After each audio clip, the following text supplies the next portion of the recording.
Assalamualaikum warahmatullahi wabarakatuh. Teman-teman pesila muda, pernahkah kalian merasa bahwa belajar bahasa Arab itu sulit?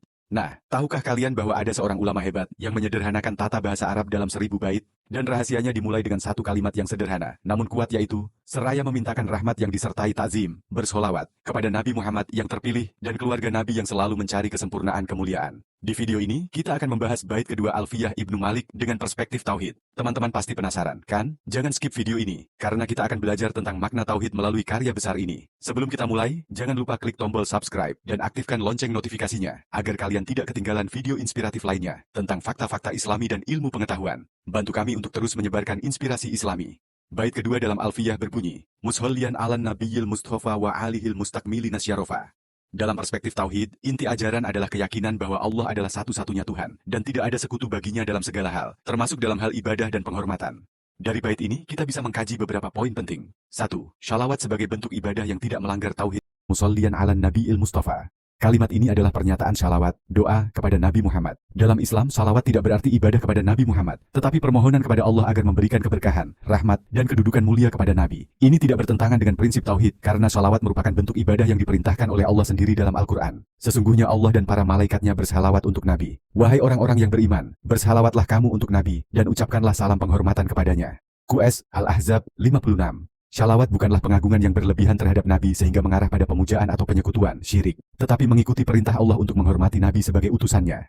2. Pemuliaan Nabi sebagai wujud, kecintaan kepada Allah An-Nabi Al-Mustafa. Nabi Al-Mustafa. Nabi Muhammad disebut sebagai yang terpilih.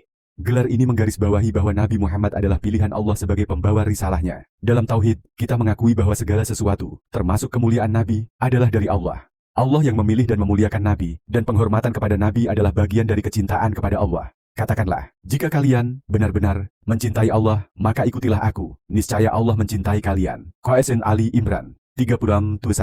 Mengikuti dan memuliakan Nabi adalah bagian dari ketaatan kepada Allah, yang tidak mengurangi hakikat Tauhid, melainkan justru memperkuatnya. 3. Penghormatan kepada Ahlul Bait dalam kerangka Tauhid, wa alihil mustakmilin asyarafa, dan keluarganya yang sempurna dalam kemuliaan.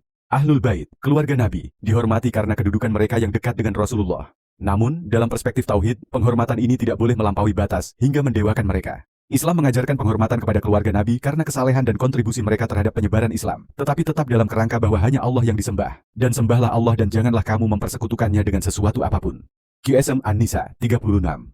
Penghormatan kepada keluarga Nabi Muhammad adalah ekspresi dari kecintaan kepada orang-orang yang mencintai dan mendukung Rasulullah, tetapi tidak boleh mengarah pada keyakinan bahwa mereka memiliki sifat-sifat ketuhanan. 4. Tawasul dalam perspektif Tauhid, mengucapkan shalawat dan memohonkan keberkahan kepada Nabi Muhammad dan keluarganya juga dapat dipahami dalam konteks tawasul, yaitu memohon kepada Allah dengan perantara yang dicintainya. Dalam Tauhid, tawasul kepada Nabi dan keluarganya tidak bermakna meminta kepada mereka, tetapi meminta kepada Allah dengan menyebut mereka yang Allah cintai sebagai perantara. Ini tetap memegang prinsip bahwa hanya Allah yang memberi pertolongan, sedangkan para nabi dan orang-orang saleh adalah makhluk Allah yang dimuliakan karena ketaatan mereka. Kesimpulannya, bait ini, ketika dilihat dari perspektif Tauhid, menunjukkan keseimbangan dalam ajaran Islam antara penghormatan yang tinggi kepada Nabi Muhammad dan keluarganya tanpa melampaui batas-batas Tauhid. Penghormatan kepada Nabi dan keluarganya adalah bagian dari ibadah kepada Allah, dilakukan dalam kerangka mengikuti perintah Allah dan mencintai apa yang Allah cintai. Tidak ada penyembahan kepada Nabi atau keluarganya, melainkan doa dan permohonan kepada Allah agar melimpahkan rahmatnya kepada mereka. Sekian dulu dari saya, semoga ada manfaatnya. Wassalamualaikum warahmatullahi wabarakatuh.